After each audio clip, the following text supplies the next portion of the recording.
가끔 신방을 가거나 또는 이제 감사한 분들을 이제 대접하기 위해서 식사를 하게 되죠.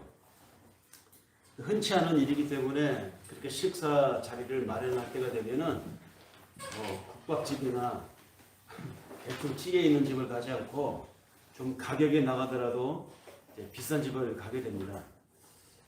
대체로 이 근간에 제가 경험하기로는 한정식 집을 가서 밥을 먹은 기억이 있는데요. 한정식 집 하면 굉장히 비싸죠. 보통 뭐 일반 식당의 밥 한 끼보다 두세 배 비싼 가격인데, 그런 곳에 가서 이제 밥을 먹으면 뭐 드셔보셔서 아시겠지만 코스로 나오지 않습니까?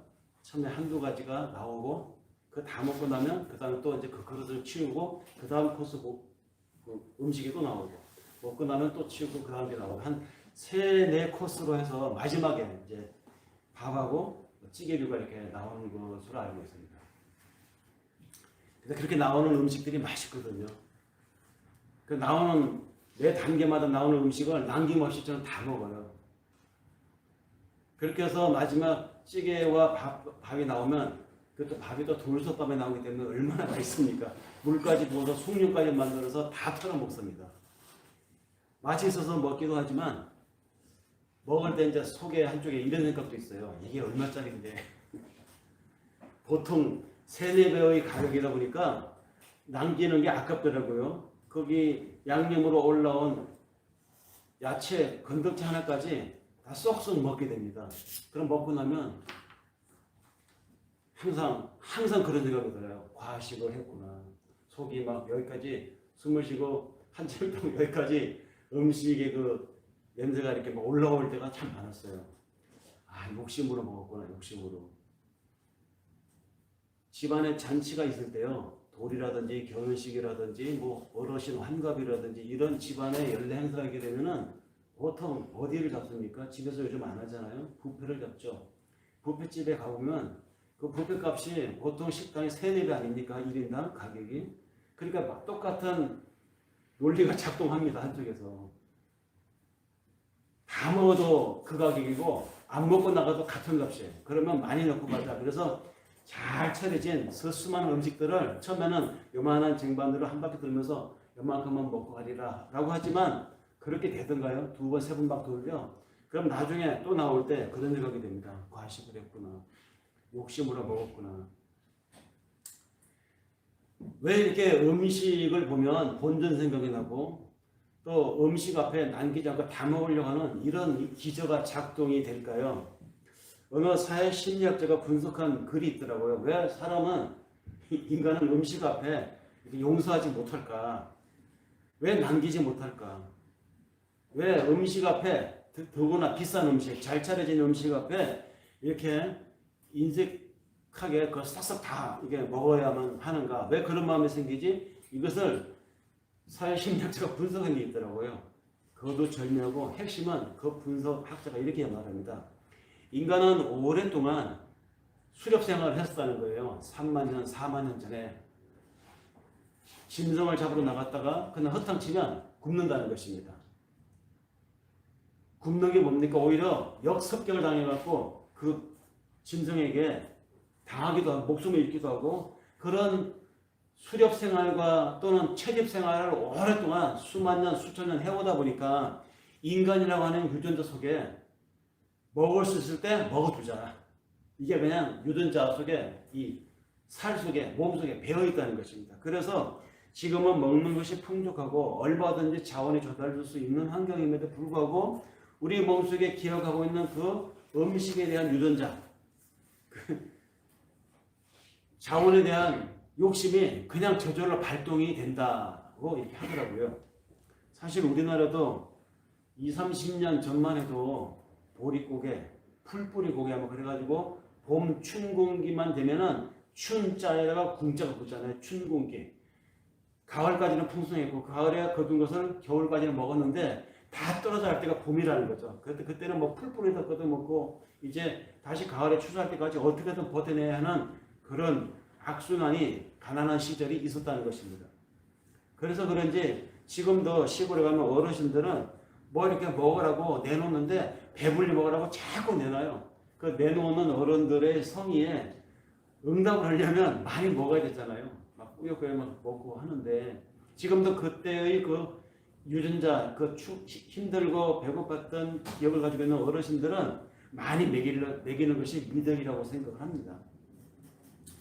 아니 그 전에도 그 이전에도 인간이라고 하는 이 존재는 비어있는 것을 용납을 못하는 그런 동물입니다. 사실 그것이 음식에 대해서 뿐만이 아니라 실은 살아가면서 모든 재화에 대해서 또 살아가면서 이 뇌에 쌓으려고 하는 지식이라고 하는 것에 대해서 또 관계라고 하는 것에 대해서 또 내가 일을 해서 축적하려고 하는 재산이라고 하는 것에 대해서 모든 것에 대해서 채워놓지 않으면 불안해한다는 것입니다. 그래서 물 들어올 때 노젓는다고 지금 먹을 수 있을 때 먹고 벌 수 있을 때 벌고 할 수 있을 때 잔뜩 해놓자. 나중엔 기회가 없을지도 모른다. 못 먹을지도 모른다. 굶주림에 대한 두려움이 궁핍에 대한 두려움이 우리 속에 내재되어 있기 때문에 그래서 언제 굶게 될지 모르니까 언제 떨어질지 모르니까 언제 내가 다시 가난해지게 될지 모르니까 쌓아 놓을 수 있을 때 먹을 수 있을 때 벌 수 있을 때 벌어놓자. 이것이 우리 속에 잠재되어 있는 미래에 대한 불안이 우리로 하여금 오늘 폭식을 하게 만들고 과식을 하게 만들고 또 그것이 문화적 경제적 활동에서 우리로 하여금 채워야 만족하게 만드는 이런 삶을 유도한다는 것입니다. 그냥 그렇게 인간이기 때문에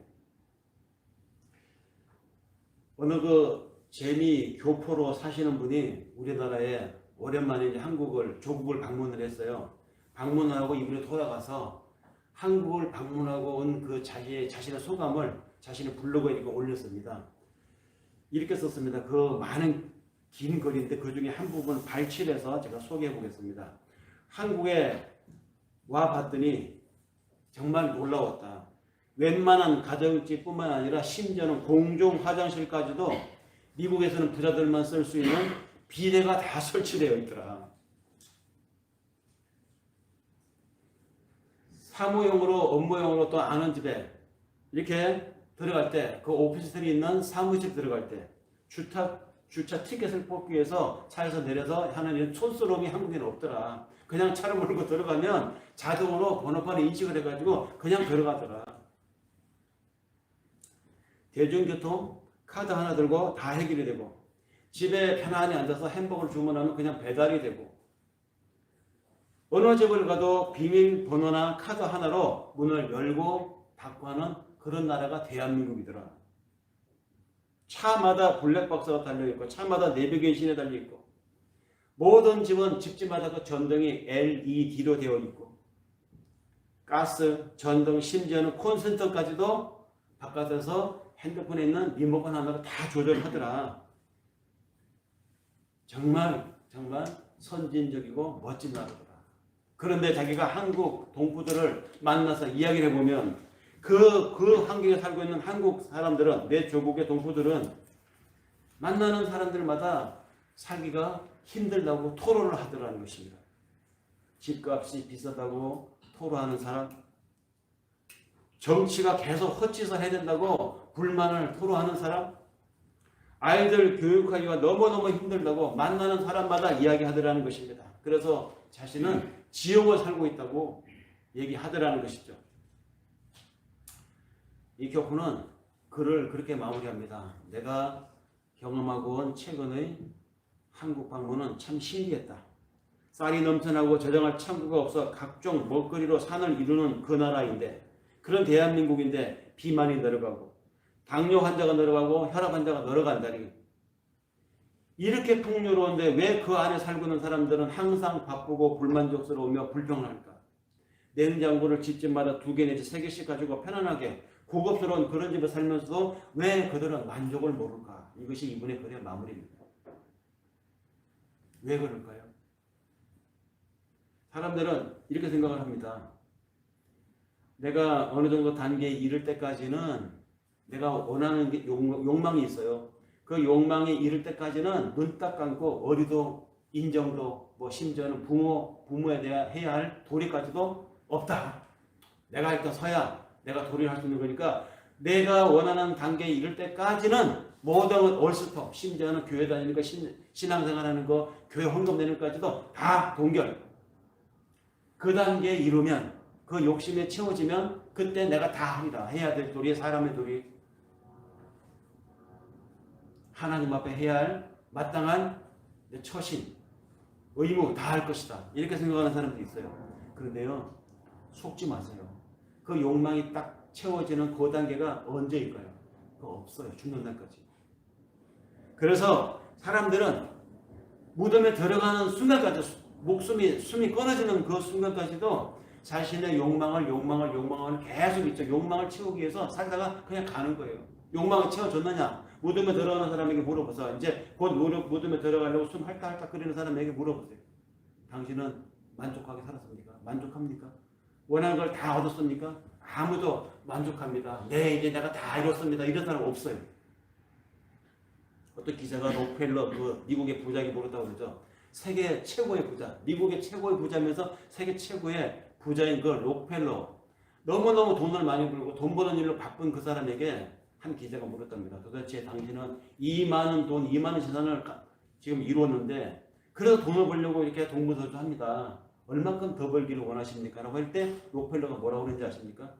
조금만 더. 간단한 대답. 조금만 더. 도대체 그 조금만 더가 얼마일까요? 그 사람의 욕망이겠죠. 조금만 더. 전도서 6장 3절에 보면 이런 말씀이 있습니다. 사람이 비록 100명의 자녀를 낳고 또 장수하여 사는 날이 많을지라도 그의 영혼은 그러한 행복으로 만족하지 못하더라.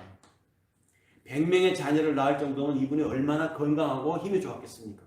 그리고 또 장수했다고 합니다. 그러니 그 정도의 자녀를 낳고 그 정도 긴 세월을 살 정도면 부자였을 것입니다. 유지였을 것입니다. 그런데 이 사람은 자신의 영혼이 만족감을 얻지 못했다고 했어요.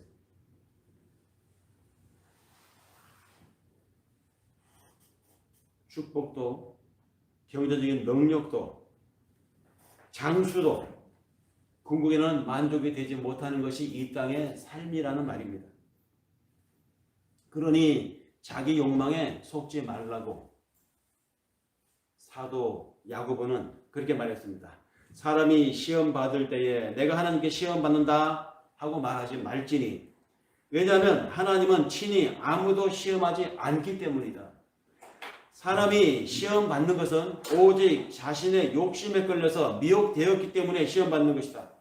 욕심이 잉태한 적 죄를 낳고 죄가 자라게 되면 사망을 낳는다. 야고보서 1장 13절에서 15절에 예수를 따라서 선교 활동을 했고 예수를 먼저 가신 것을 보면서 남은 인생을 전도하는데 투신했던 사도 야고보가 한 말입니다. 사람이 왜 시험에 빠지고 사람이 왜 유혹에 흔들리느냐? 그것은 하나님이 그 사람을 그렇게 이끄는 것이 아니라는 말입니다. 그가 그러한 환경에 처하는 것은 하나님과 아무 관계가 없어요. 내 욕심이 나를 그렇게 만든 것입니다. 스스로 자기 욕망을 이기지 못해서 불러온 자기 환경이라는 말이죠. 나의 욕망이 죄를 짓게 만들고 그렇게 죄로 점절된 내 인생이, 내 누적된 나의 이 산들이 나를 결국 어디로 끌고 가느냐? 사망으로 끌고 간다는 것입니다. 그래서 예수님은 당신 입으로 직접 설교하실 때 또 제자들에게 가서 전하라고 말할 때 이 말을 꼭 당부하여 경계시켜 말했습니다. 뭐냐? 삼가 모든 탐심을 물리치라. 사람의 생명이 그 소유에 넉넉함이 있지 않다. 여기서 말하는 생명이 뭡니까? 영원한 생명을 말하는 것이죠. 만족하고 살아가는 삶을 말합니다. 내가 행복감을 느끼고 살아가는 삶을 말합니다. 그런 거, 그거 네가 재산을 많이 가지고 살아가는 거, 소유에 넉넉한 그런 것에 관계되어 있지 않다는 말씀을 예수님도 말씀하셨고 예수의 제자들이, 야고보가, 누가? 바울이 그렇게 말하고 있습니다. 욕심이 잉태하면 죄를 낳는다고 했습니다. 그리고 그 죄가 자라게 되면, 장성하면 사망을 낳는다고 했습니다. 그래서 이런 말을 한 이 야고보는 이어서 이렇게 당부를 합니다. 야고보서 1장 16절에서 17절에 내 사랑하는 형제들이여 속지 마라. 모든 좋은 것은 온전한 것은 위로부터 빛의 아버지로부터 오나니.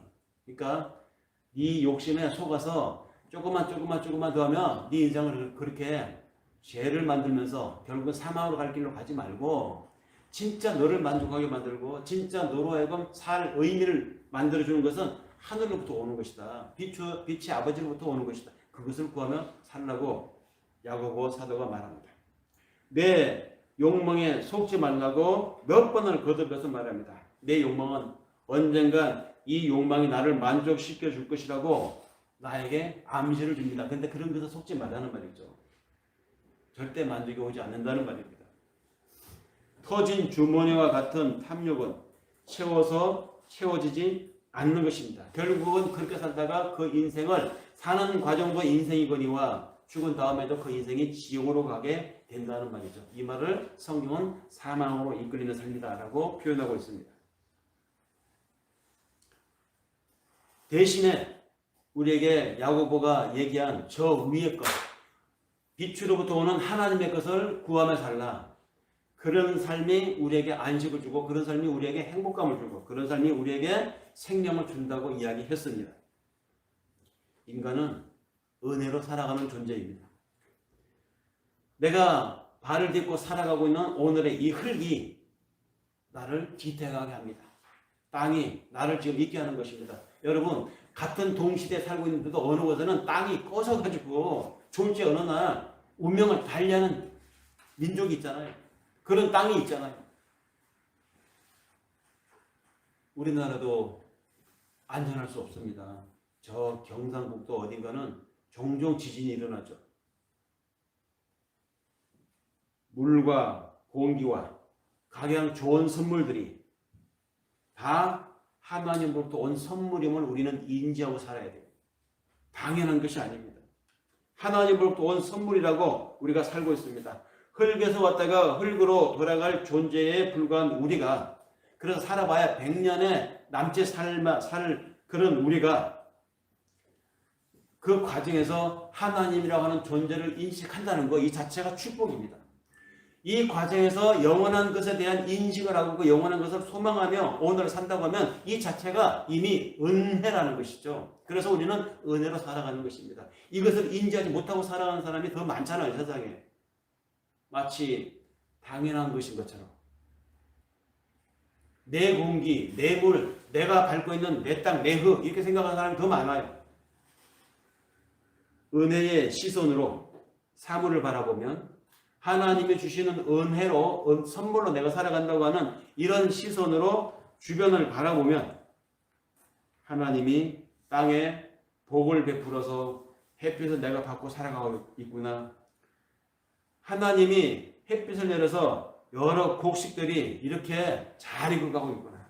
하나님의 달빛을 주셔가지고 그 달빛에서 자라나는 저 과실로 충만한 땅을 보면서 풍성함을 느끼면서 그 안에서 하나님의 은사를 느낄 수 있는 사람들, 믿음으로 살아간다면 죽어서 천국 가는 것은 당연하거니와 지금 죽기 전에 우리가 살아가는 매 시간들, 순간들, 이 시간이 하나님의 은혜로 살아가는 시간이라는 말입니다.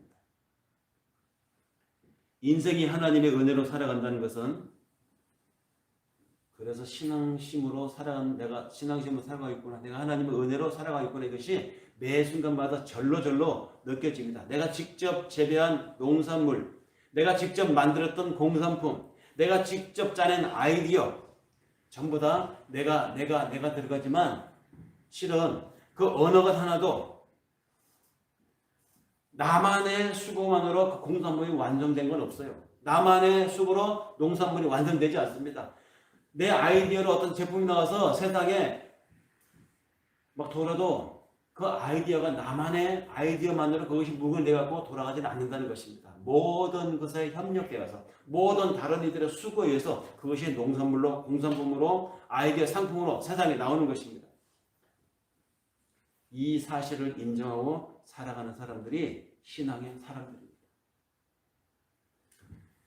한 유명한 화가, 이분이 그림이 굉장히 비싸요. 이분이 큰 호수 하폭에다가 멋진 산과 깨끗한 물을 그린 풍경화를 그렸습니다. 그림만 봐도 저 물에 풍덩하고 싶을 정도로 물을 아주 깨끗하게 느낌이 막 살아있도록 그렸어요. 산도 이분의 그림 속에는 산이 멀리 있는 산, 가까이 있는 산, 마치 손을 뻗으면 그 나머지 잡힐 정도로 이렇게 실감나게 느낌이 완전 충만하게 그림을 그렸다는 것이죠. 이 화가가 자신의 그림을 경매에 내놨습니다. 아주 비싼 값에 팔렸죠. 경매 대금을 털털 털어서 이제 챙겨가는 이 화가를 보면서 경매 입찰 담당 그 직원 중에 한 분이 이런 말을 그 화가에게 말합니다.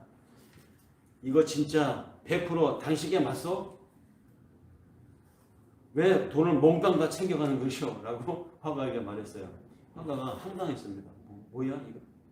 아니 내가 직접 그렸고 내가 나 혼자서 내 자료를 들여서 내 화폭에다가 내 돈 들여서 내 눈으로 내가 본 것을 내가 그린 그림을 내가 팔아서 내 돈인데 그 돈을 내가 가지고 가는데 뭐가 잘못됐어? 뭐 문제 있어? 라고 말했습니다. 경매 입찰 관계자가 그렇게 말하는 화가에게 이렇게 이어서 말을 합니다.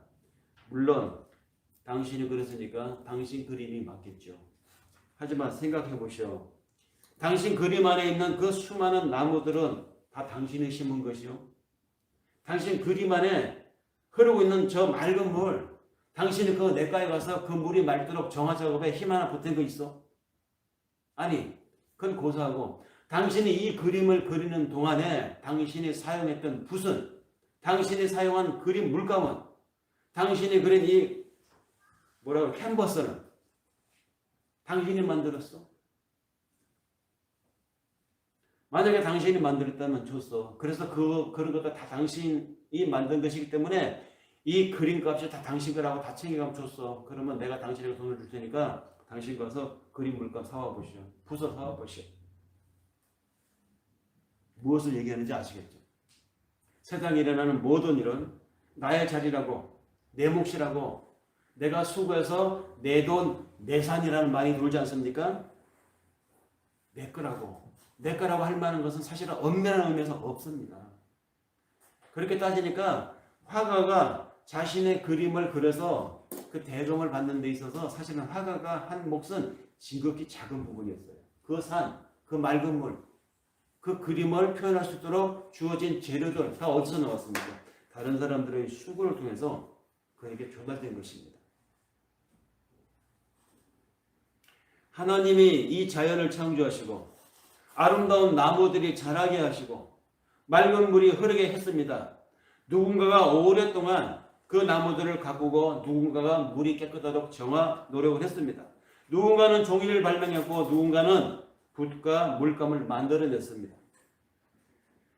그래서 우리는 세상을 살면서 내가 정당하게 돈을 주고 획득한 것까지도 내 것이 아니라 하나님의 선물이요, 하나님의 은혜라고 여기는 심성을 가지고 살아야 한다는 것이죠. 이런 사람들을 가리켜서 신앙심이 있는 사람들, 영성을 가지고 살아가는 사람들이라고 합니다. 근데 세상 사람들하고 얘기를 해보세요. 어디 이런 심성을 가지고 있습니까? 드물어요. 심지어는 같은 교회 신앙생활 한다고 하는 사람하고 얘기를 해봐도 언뜻 나오는 말이 이런 심성은 고사하고 지극히 현실적인 얘기를 하는 사람들을 우리는 보게 됩니다. 그렇게 살아가는 사람들은 욕심이라는 사망의 경로를 향해서 가는 사람들이에요. 내가 지금 사망을 향해서 가고 있음을 본인이 인정하지 못하고 느끼지 못할 뿐이지 실은 성경의 시각에서 봤을 때는 그런 사람은 사망을 향해서 가고 있는 사람들입니다. 성경은 욕심이 잉태하면 죄를 낳는다고 했습니다. 죄가 장성하면 사망을 낳는다고 했습니다. 그런데 예수를 알기 이전에 교회를 다니면서 신앙이 우리에게 들어가기 전까지는 바로 우리도 그런 삶을 살던 사람들이었다는 것이죠. 우리도 본질상 진노의 자녀들이었다라고 성경이 얘기하잖아요. 그러나 우리가 신앙생활을 하면서 교회 출입을 하면서 예배에 거듭된 반복을 통해서 각자의 기도생활을 통해서 성경을 읽으심으로 인해서 우리 속에 긍휼의 하나님이 나의 오늘을 있게 하시고 그 크신 은혜와 사랑으로 허물로 죽은 우리를 당신의 자녀로 살렸다는 것을 우리가 심정적으로 고백합니다. 신앙인이 된 것이죠. 그래서 우리는 진노의 자녀가 아니라 하나님의 자녀가 되었습니다. 그래서 우리는 땅의 사람이 아니라 하늘의 사람이 된 것이죠. 그런 신분의 우리들에게 사도 바울은 간곡한 마음으로 이렇게 이야기합니다. 갈라디아서 5장 16절에서 또 언급되는데요. 일부만 소개해 보겠습니다. 여러분은 성령께서 인도하는 대로 살아가십시오. 그러면 육체의 욕망을 채우려 하지 않게 될 것입니다. 육체의 욕망은 성령을 거스리고 성령이 바라시는 것은 육체를 거스립니다. 그리스도 예수께 속한 사람은 정욕의 욕망에 또 자기 육체를 따라 살고자 하는 그 일체 것들을 십자가에 못 박은 사람들입니다. 우리가 성령으로 생명을 얻었으니 성령이 인도해 주심을 따라서 살아가시기를 바랍니다. 이렇게 말한 바울은 그렇게 살았습니다. 바울은 자신이 그리스도와 함께 십자가에 못 박혔다고 생각했습니다. 그렇게 믿었습니다. 그러기에 이제는 그가 자신이 사는 것이 아니요 자기 안에 예수가 산다고 그의 편지에 곳곳에서 그렇게 고백합니다. 이제는 내가 사는 것이 아니요 예수께서 사시는 것이다. 그런 그의 경험과 그의 고백처럼 바울이 갈라디아 교인들에게 당부하는 이야기를 하나님이 오늘 이 말씀을 통해서 우리들에게도 똑같이 하십니다.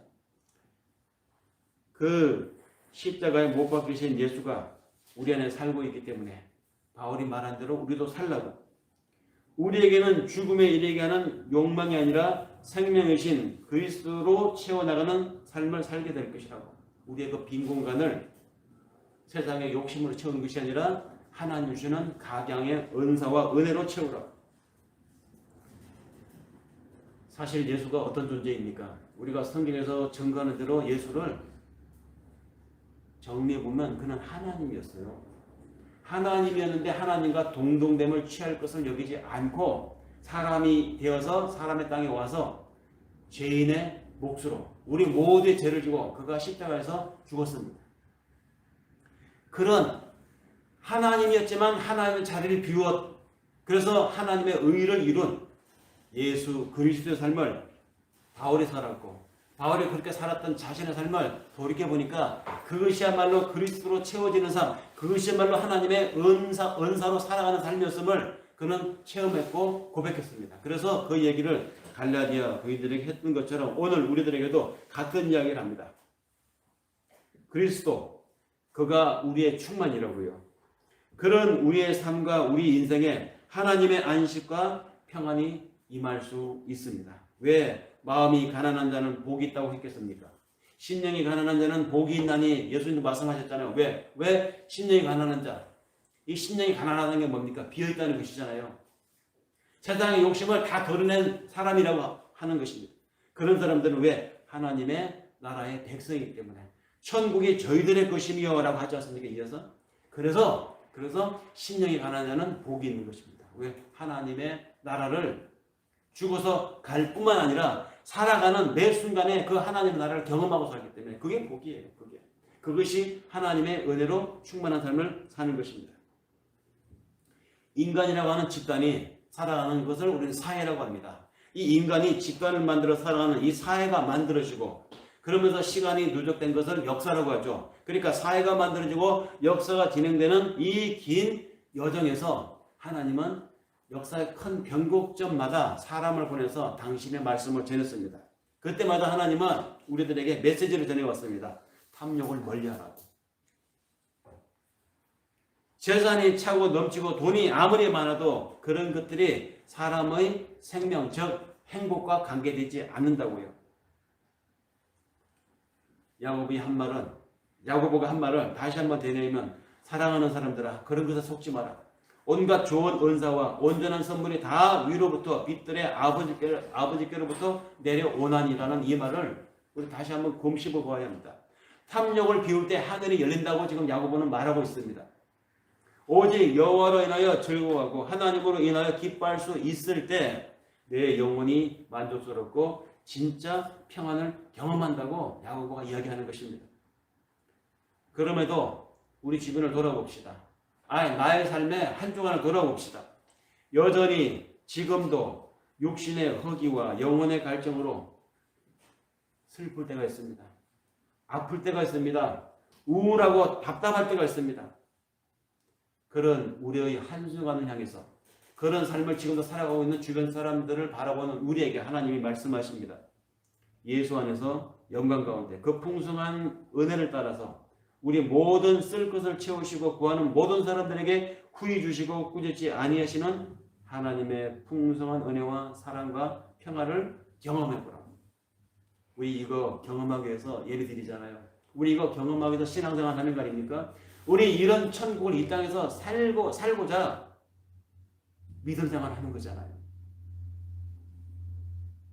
그런 비움의 삶을 바울은 경험했고 또 실제로 그렇게 살았습니다. 그렇게 살았던 그는 자신의 삶을 만족하다고 그 감옥에도 들어다니고 매도 맞고 사람들에게 핍박당하고 배신까지 당하는 그 삶, 현실적으로 보면 어떤 삶입니까? 그건 루즈의 삶이잖아요. 실패한 사람의 삶이고 어떻게 좀 심하게 얘기하면 미친 삶이었습니다. 그런데 그가 남긴 편지들, 빌립보서, 에베소서, 갈라디아서, 데살로니가 전후서, 고린도 전후서 모든 편지들에 보십시오. 그는 자신은 감사하다고 했습니다. 감사할 뿐만 아니라 자신의 편지를 받아보는 모든 그 당시 초대교회 교인들에게도 그렇게 말했습니다. 항상 감사하라, 기뻐하라. 뭐가 감사하고 뭐가 기뻐할 일이 있겠습니까, 바울이. 그런데도 그는 감사하다고 했어요. 만족하다고 했습니다. 내 안에 그리스도가 내 안에 하나님의 빛으로 충만하니 나는 오늘 당장 죽어도 감사하다고 했습니다. 이것이 신앙의 힘입니다.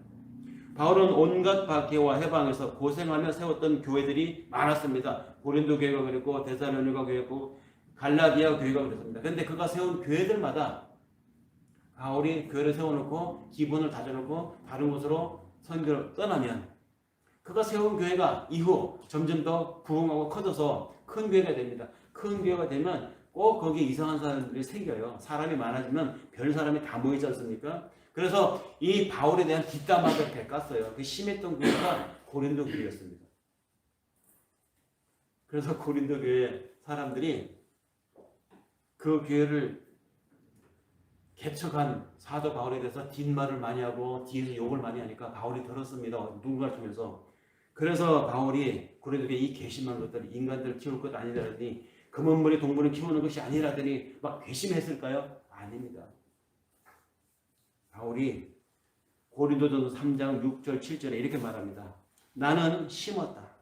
아볼로는 물을 주었다.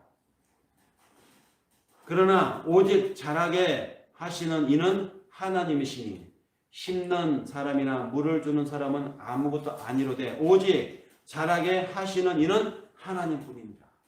바울이 이렇게 자기를 뒷담화가는 고린도 교회에 보내는 편지에 이런 말을 썼습니다. 그냥 나 욕해 괜찮아. 그리고 나 뒤에 이어서 그 교회를 더 크게 키운 아볼로 좋지. 수고했어. 그런데 내가 그 고린도 교회를 세우니? 아볼로가 고린도 교회를 키웠니? 아니야. 하나님이 하신 거야. 나는 심었고 아볼로는 물을 주었으되 자라게 하시는 이는 누구냐? 하나님이라는 것이죠. 저로 인해서 설교를 하고 저로 인해서 신앙생활 하는 여러분들이 신앙이 깊어지고 그래서 성경을 읽게 되고 또 하나님에 대해서 가까워지면 여러분들 제공으로 돌릴 필요 전혀 없어요. 내가 아니라 누군가 와서 설교를 하면 그분에 대해서 하나님 잘하게 하시면 잘하게 할 겁니다. 제가 아니라 하나님이라는 것이죠. 여러분들의 신앙이 깊어지고 여러분들의 신심이 더 두터워지는 것은 하나님이 하시는 일이라는 말입니다. 이런 겸손, 이런 비움이 실은 예수가 가신 길이고 기독교 신앙의 정수입니다. 이 자기 비움의 원리를 인간이 따르게 되면 바로 거기에 진짜 평화가 있고 그러한 삶에 참된 안식이 있다고 바울은 이야기했습니다. 탐심으로 가득 찬 자신을 제발 좀 비우라고 그리고 그 자리에 하나님으로 채워질 때 만족과 평안이 생겨난다고 바울은 누누이 이야기합니다. 사실 그 정도가 되어야 내가 다른 사람에게 눈을 돌릴 수가 있어요. 내가 마음에 평안이 있어야 내가 마음에 쉼이 있어야 이웃에 대해서 내가 여유를 가질 수가 있습니다. 내 삶이 바꾸고 내 빈속을 채우기 바쁘면 다른 사람 돌아볼 여지가 없습니다. 다른 사람은 고사하고 자기 친척, 형제, 부모도 돌아볼 여유가 없어요. 내 살기 바쁘니까. 그런데 내가 하늘의 안식과 생명을 알아서 그리스도로 인한 내 체험이 넉넉해지게 되면 내가 비로소 형제를 돌아보고 다른 사람을 돌아보고 이웃을 내 마음에 들어오도록 허용을 할 수가 있게 됩니다. 인간들에게는 빈 공간에 대한 두려움이 항상 있어서 무언가로 채우려고 합니다. 그 내면을 채우려고 합니다. 현실적으로 채우려고 합니다. 그것이 실은 하나님 없이 살아왔던 우리들이었고 지금도 하나님을 모르고 살아가는 세상 사람들은 그렇게 삽니다. 하지만 생명의 하나님으로 채우지 않기 때문에 욕심에 미혹이 되어서 죄의 길을 걷고요. 그 죄의 길을 걸었더니 그 사람의 인생 내용과 나중에 어떻게 됩니까? 죽음으로 가는 것입니다. 사망으로 간다고 했습니다. 인간의 욕심이라고 하는 것이 짠 바닷물과 같다고 합니다. 바닷물은 갈증이 된다고 마시면 절대 안 되잖아요. 마시면 어떻게 됩니까? 더 갈증이 생기죠. 그런 삶에는 영혼의 피폐함이 있을 뿐 평화가 없습니다. 그런 삶에는 경쟁이 있을 뿐이고 갑갑함만 있을 뿐이지 안식이 없습니다. 그런 삶에는 내 이웃이 들어올 틈이 없습니다. 영원히 만족을 모른 채 피폐해진 영혼을 안고 그렇게 발버둥치며 살다가 그렇게 지옥으로 갈 뿐이라는 것이죠. 그것이 성경이 전거하고 있는 하나님을 모르는 사람들의 삶의 경로입니다. 바울은 우리에게 비유라고 합니다. 진짜 만족은 하나님으로부터 온다고 거듭해서 말합니다. 그가 고린도에 보낸 두 번째 편지 고린도후서 3장 5절에 보면 우리가 무슨 일이든지 우리에게서 난 것 같이 스스로 만족할 것이 아니니 우리의 만족은 오직 하나님으로부터 나느니라. 진짜 평화를 얘기하고 있습니다. 하나님으로 만족하는 사람은 하나님으로 인해서 즐거워할 수 있습니다. 내가 돈이 많이 벌게 해주신 하나님 감사합니다. 아니에요. 가난해도 하나님께 감사한다는 것이죠. 내가 하나님마다 착착착 풀려서 빵빵빵 뚫려나가니까 하나님 감사합니다. 아닙니다. 하는 일이 막혀도 실패도 하나님께 감사하다는 것이죠. 왜? 내가 일이 잘 풀려서 내가 돈이 많이 벌려서 내가 성공해서 하나님이 아니라 내가 실패해도 성공해도 이겨도 져도 나한테 하나님만 있으면 나는 그걸로 감사하다는 것입니다. 바로 그 고백이 우리가 함께 읽은 하박국 선지자 고백입니다. 하박국 선지자가 이 고백할 때가 어떤 상황이었습니까? 그가 일국의 애언자였어요. 그런데 자기 나라가 하나님을 지킨다고 하는 이 나라가 풍지박산이 났습니다. 포로로 잡혀가고 나라는 쪼개져서 왕이 지금 잡혀가는 이런 지경입니다. 그런 지경에서 하박국 예언자가 이런 고백을 할 수 있을까요? 나라가 찢기고 형제들이 흩어지고 내 친척이 포로로 잡혀가는 이런 상황에도 하나님 이 와중에도 저와 함께 하신다는 정글을 주시니 감사합니다. 내 마음 평안 감사합니다. 그래서 하박국 예언자가 고백했던 무화과 나무가 무성치 못하면 무화과 나무가 이스라엘의 국화입니다. 상징이죠. 무화과 나무가 무성치 못하며 포도나무에 열매가 없으며 감람나무에 소출이 없으며 밭에 먹을 게 없으며 우리의 양이 없고 외양간에 소가 없습니다. 그러나 그럴지라도 나는 여호와로 말미암아 즐거워하며 나의 구원의 하나님으로 말미암아 기뻐하리로다. 이 정도 고백이 나와야 진짜 하늘의 평안을 우리가 경험할 수 있지 않겠습니까? 모든 것이 망한 상황에서 예언자는 하나님으로 인해 즐거워하고 있는 이 상황. 그런 은혜로 사는 사람들에게는 오늘을 살면서 우리가 경험하는 접하는 아주 사소한 것, 작은 것에서도 큰 감사를 느낄 수가 있습니다. 영적 감성이 예민해지는 것이죠. 살아있어서 감사합니다. 숨을 쉴 수 있어서 감사합니다. 아침밥을 먹을 수 있어서 감사합니다. 쓸 물을 주셔서 감사합니다. 가족을 주셔서 감사합니다. 맑은 공기를 주셔서 감사합니다. 차 한 잔이 그을 때 차 한 잔 타 마실 수 있는 여유를 주셔서 감사합니다. 손에 읽고 싶은 책 한 권을 지어주셔서 감사합니다. 심지어는 넘어지고 사기를 당해서 큰 손해를 보았음에도 불구하고 그 와중에도 하나님 감사합니다. 이런 말을 할 수 있는 힘이 어디서 나올까요? 하나님만 계시면 다른 건 다 부차적이라는 말이죠. 아침마다 해 뜨기 전에 저는 걷습니다. 안양천변을 걷고 한 4, 50분 걸어요. 갔다가 왕복. 그리고 저녁에도 해 지기 전에 선언할 때 걷습니다. 그럴 때마다 저는 그런 생각을 해요. 특히 아침에 해 뜨기 전에 안양천변을 걸으면 공기가 차잖아요. 그래서 그 찬 공기가 굉장히 신선하게 느껴집니다. 내가 막 걸을 때 빠른 걸음 걸으면 내 눈을 막 스쳐 지나가는 양쪽에 그 가로수, 녹색, 이파리 하나하나가 너무 감사해요. 이산화탄소를 머금고 이게 산소를 내뿜는 이 때문에 우리가 여기 이렇게 호흡을 건강하게 할 수 있고 우리의 건강을 지키고 너무 감사합니다. 어떨 때는 보너스로 아침에 일찍 나가면 그 개천에 물 한 개가 쫙 끼어 있습니다. 그림 같아요. 꼭 저 산 높은 곳에서 올라가지 않아도 이른 아침에 개천에 물 한 개를 보는 이 아름다움이, 이 고마움이, 이 아침을 내가 몇 번이나 맞이할 수 있을까? 그냥 다 감사하다는 것이죠.